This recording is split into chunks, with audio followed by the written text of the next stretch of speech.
দেখো বন্ধুরা, এগুলো কি বলো তো?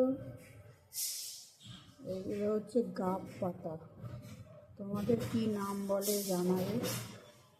গাব পাতা বলে, কস পাতা বলে।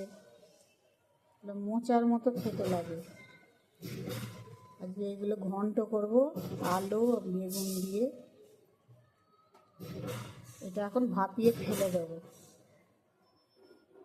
জলটা ফেলে দেবো, তারপরে আলু বেগুন দিয়ে তরকারি করব।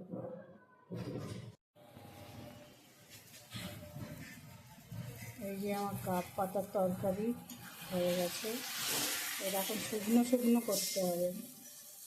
ঘি দিয়েছি, গরম মশলা দিয়েছি একটু। তোমরা কেউ খেয়েছো কিনা কমেন্ট করে বলবে।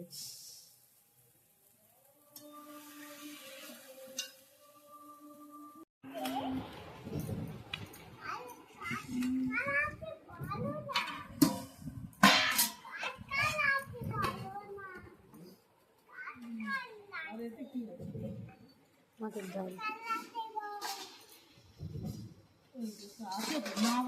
বললাম তো মাছের ঝাল, কোথায় না বললাম।